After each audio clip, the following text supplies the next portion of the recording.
सृष्टि प्रक्रिया। भारतीय सनातन संस्कृति में अनेक प्रकार की सृष्टि प्रक्रिया का वर्णन मिलता है। श्रीमद् भागवत महापुराण में भी इस प्रक्रिया का वर्णन मिलता है। ब्रह्मा जी ने आदिदेव भगवान की खोज करने के लिए कमल की नाल के छिद्र में प्रवेश कर जल में अंत तक ढूंढा, परंतु भगवान उन्हें कहीं भी नहीं मिले। ब्रह्मा जी ने अपने अधिष्ठान भगवान को खोजने में 100 वर्ष व्यतीत कर दिए। अंत में ब्रह्मा जी ने समाधि ले ली। इस समाधि द्वारा उन्होंने अपने अधिष्ठान को अपने अंतःकरण में प्रकाशित होते देखा।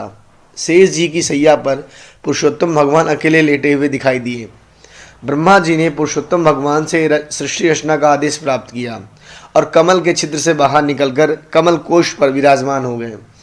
इसके बाद संसार की रचना पर विचार करने लगे। ब्रह्मा जी ने उस कमल कोश के 3 भूभाग किए। इस पहला था भू, दूसरा भुआ और तीसरा स्वः।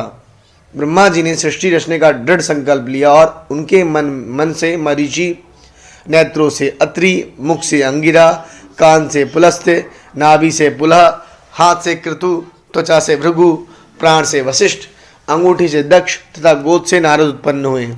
इसी प्रकार उनके दाएं स्तन से धर्म, पीठ से अधर्म, हृदय से काम, दोनों भुवों से क्रोध, मुख से सरस्वती, नीचे की ओर से लोभ, समुद्र तथा छाया से कर्दम ऋषि प्रकट हुए। इस प्रकार यह संपूर्ण जगत ब्रह्मा जी के मन और शरीर से उत्पन्न हुए। एक बार ब्रह्मा जी ने एक घटना से लज्जित होकर अपना शरीर त्याग दिया। उनके उस त्यागे हुए शरीर को दिशाओं ने कोहरा और अंधकार के रूप में ग्रहण किया। इसके बाद ब्रह्मा जी के पूर्व वाले मुख से ऋग्वेद, दक्षिण वाले से यजुर्वेद, पश्चिम वाले मुख से सामवेद, उत्तर वाले मुख से अथर्ववेद की ऋचाएं निकली। तत्पश्चात ब्रह्मा जी ने आयुर्वेद, धनुर्वेद, गंधर्ववेद और स्थापत्य आदि उपवेदों की रचना की। उन्होंने अपने मुख से इतिहास, पुराण उत्पन्न किए और फिर योग, विद्या, दान, तप, सत्य, धर्म आदि की रचना की। उनके हृदय से ओमकार, अन्य अंगों से वर्ण, स्वर, छंद आदि क्रीड़ा से 7 सुर प्रकट हुए।